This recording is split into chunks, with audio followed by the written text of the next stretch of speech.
boomerang? Pour nous, c'est un objet qui a beaucoup d'importance. On s'en sert depuis très très longtemps. Waouh! Merci beaucoup, Kylie. Et qu'est-ce que tu fais avec ça? Tu le lances et tu dois le rattraper. Ah oui, comme un ballon. Si tu veux. Sauf que quand tu le lances en boomerang, il revient vers toi. Comment ça? C'est impossible. Je te l'avais dit que c'était impossible. C'est parce que tu ne l'as pas lancé assez loin. Georges, vas-y à ton tour. Oh, tu vois bien qu'il ne fonctionne pas. C'est normal, vous ne le lancez pas comme il faut. Vous devez le lancer beaucoup plus loin. Comment? Tu veux dire comme ça? Oh, baissez-vous! Oh! J'ai réussi. Le boomerang s'est envolé avant de revenir vers Peppa. Qu'est-ce que c'est que ça? Ça s'appelle un boomerang, papa. Ah, oui. Il faut le lancer très loin pour qu'il revienne vers toi. Attendez, Monsieur Pig, je vais vous montrer. Attention, 1, 2, 3...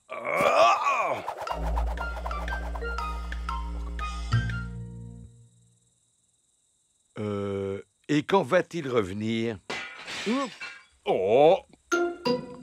Aidez-moi à le chercher, les enfants, il peut se trouver n'importe où. Je pense que nous l'avons peut-être retrouvé. Bonjour. Voici Monsieur Wallaby, le voisin de Monsieur Kangaroo. Bonjour, Monsieur Wallaby. J'étais en train d'apprendre à ces enfants à lancer un boomerang. Excusez-moi pour votre vitre. Y a pas de quoi, vous savez. Entre amis, on ne va pas se fâcher pour du verre brisé. Monsieur Wallaby est un voisin très sympathique. Mais que cela ne se reproduise plus. Merci. Comme je vous le disais, pour bien lancer un boomerang, il faut y mettre toutes ses forces. Comment? Comme ceci? Exactement, papa.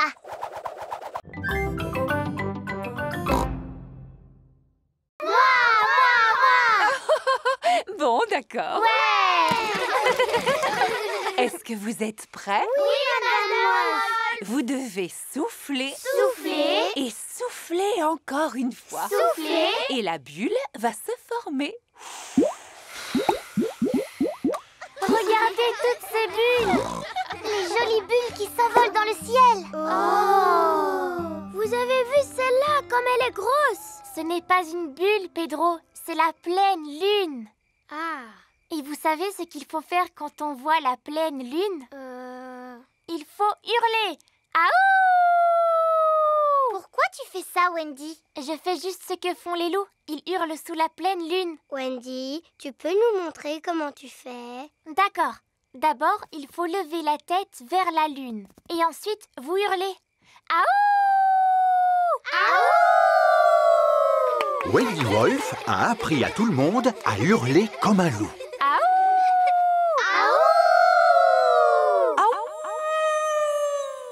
Waouh! Qui a poussé ce cri? C'était pas moi. C'était pas moi. C'était aucun de nous. C'est un animal sauvage! Ah! Voici Mamie Wolf. Joyeux anniversaire, Wendy. Coucou, mamie. J'imagine que vous êtes les amis de Wendy. Bonsoir, les petits-enfants. Bonsoir, Mamie Wolf. Oh là là, comme vous avez de grandes oreilles, Mamie Wolf. Oh, c'est pour mieux t'entendre, mon enfant. Comme vous avez de grands yeux, Mamie Wolf. Oh, c'est pour mieux te voir, mon enfant. Et comme vous avez de grandes dents. Oh, c'est pour mieux manger le gâteau d'anniversaire.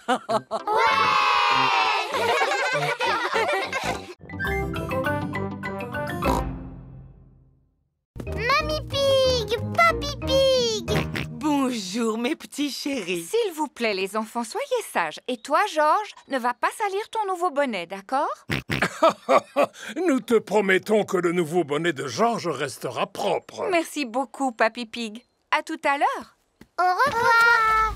Allons faire un tour dans le jardin, les enfants. J'ai quelque chose à vous montrer. D'accord. Georges, n'oublie pas ce que Maman Pig a dit à propos de ton bonnet. Oui, oui, Mamie Pig. Ne t'inquiète pas pour le bonnet. Peppa et Georges arrivent devant un énorme tas de fumier.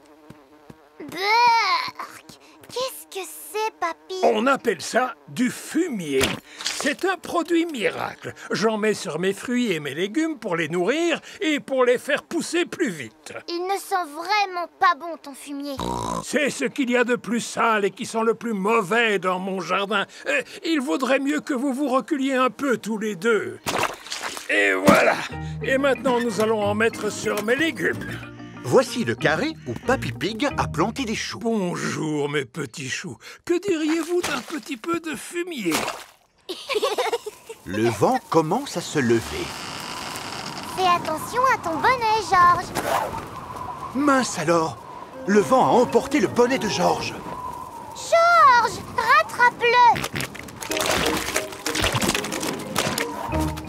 Le bonnet de Georges est resté accroché à un arbre. Regarde-toi, tu es couvert de boue. Oh, mais ton bonnet est encore propre. Tant mieux, sinon maman aurait été fâchée. Je vais essayer de te l'attraper, Georges. Si tu veux, je peux te donner un coup de main. Non, papy, je peux me débrouiller. Oups. Aïe, aïe, aïe. En quoi pouvons-nous vous être utiles? Dinosaure! Mon petit frère Georges a perdu son dinosaure en plastique. Ne t'en fais pas, mon petit. Je suis sûre que tu finiras par le retrouver. Tout ce que tu as à faire, c'est de garder les yeux et les oreilles grands ouverts. En fait, nous espérions qu'une personne aurait retrouvé le jouet de Georges avant d'avoir la gentillesse de l'apporter ici au poste de police. Je comprends. Nous allons poser quelques questions à Georges, comme c'est l'usage. S'il te plaît, peux-tu nous faire une description de ton dinosaure avec tes propres mots? Prends tout ton temps. Décris-le-nous avec le plus de détails possible.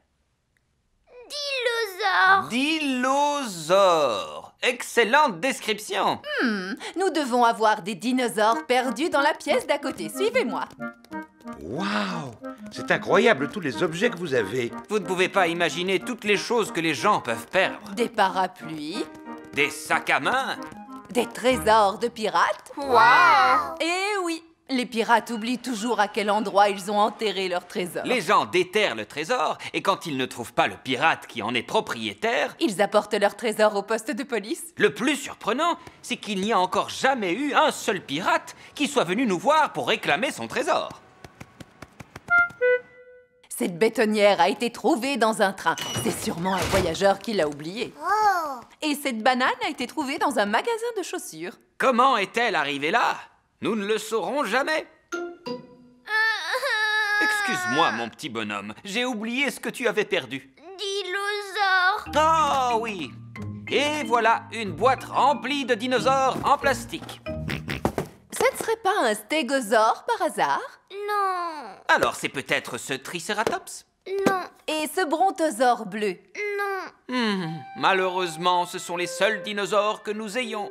Oh! Ne t'inquiète pas, Georges. Je suis sûre que tu finiras par le retrouver. Tout ce que tu as à faire, c'est de garder les yeux et les oreilles grands ouverts.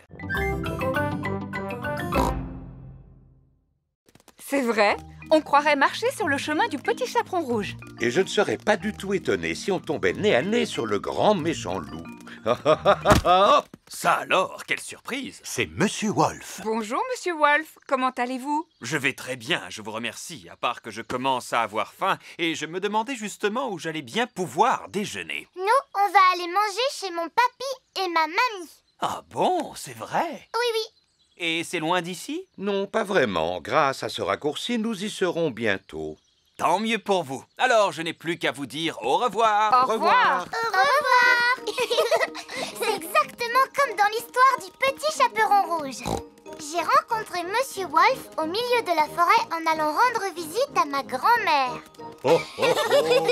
Quel chemin devons-nous prendre? Je n'en sais rien du tout. Il y a une petite maison là-bas. Peut-être qu'on pourra nous renseigner?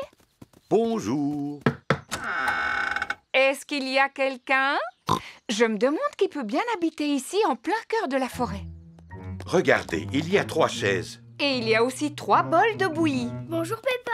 Voici Belinda Bear ainsi que Maman et Papa Bear. Bonjour à tous. Bonjour, monsieur et madame Bear. Nous sommes désolés de vous déranger. Mais la porte était ouverte, alors nous nous sommes permis d'entrer. Inutile de vous excuser, nous sommes vraiment ravis de vous voir. Vous pouvez rester manger avec nous si vous voulez. Il y a de la bouillie au menu.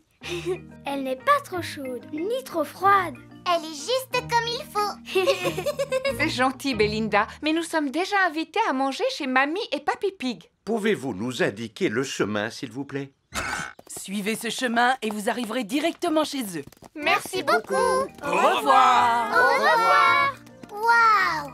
C'était exactement comme dans l'histoire de Boucle d'Or et des 3 ours. Oui, avec une petite maison et 3 chaises en paille. Sans oublier les 3 bols de bouillie. Ça y est, on est dans un vrai conte de fées.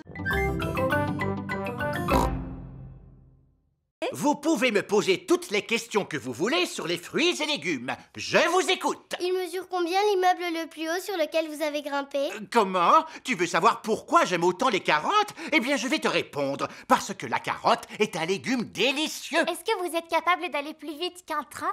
Quel est le fruit ou le légume qui vous fait courir vite? Ça, c'est une excellente question. Sans hésiter, je répondrai le chou de Bruxelles. Est-ce que vous avez déjà mangé une pomme de terre? Chou, fleur, banane ou bien topinambour. Mangez 5 fruits et légumes par jour. Désormais, les médecins recommandent de manger 7 fruits et légumes par jour. Mangez 7 fruits et légumes par jour. Maintenant, nous allons applaudir Super Patate pour avoir eu la gentillesse de venir nous rendre visite aujourd'hui. Merci beaucoup. Et n'oubliez pas, les enfants, de manger des fruits et légumes. Super Patate est reparti aussi vite qu'il est arrivé. Me revoilà. Je l'ai loupé, n'est-ce pas? Oui! C'est un vrai super-héros. J'étais vraiment très content de vous revoir. Mais il va falloir que je m'en aille, moi aussi. À bientôt. Venez, les enfants. Sortons dire au revoir à Monsieur Patate. Mince alors, la voiture de Monsieur Patate ne veut pas démarrer. Non, je n'arrive pas à sortir. Monsieur Patate est coincé. À l'aide! Faites-moi sortir! Que pourrions-nous faire pour lui? À l'aide! Il faut appeler Monsieur Super Patate. Sortez-moi de là! Super Patate! Ça m'étonnerait qu'il vienne parce qu'il est très occupé. Monsieur Patate a raison. Je ne pense pas que ça marchera cette fois, les enfants. Si, Madame Gazelle, à condition que vous l'appeliez avec nous. Si vous voulez. Au secours, Monsieur Super Patate! Vous voyez bien que ça n'a pas marché. Regardez alors... là-haut! Qu'est-ce que c'est? Ce serait pas un oiseau? Ou alors un avion? Non, je crois bien que c'est une pomme de terre. Par le pouvoir des fruits et légumes, me voici! Youpi!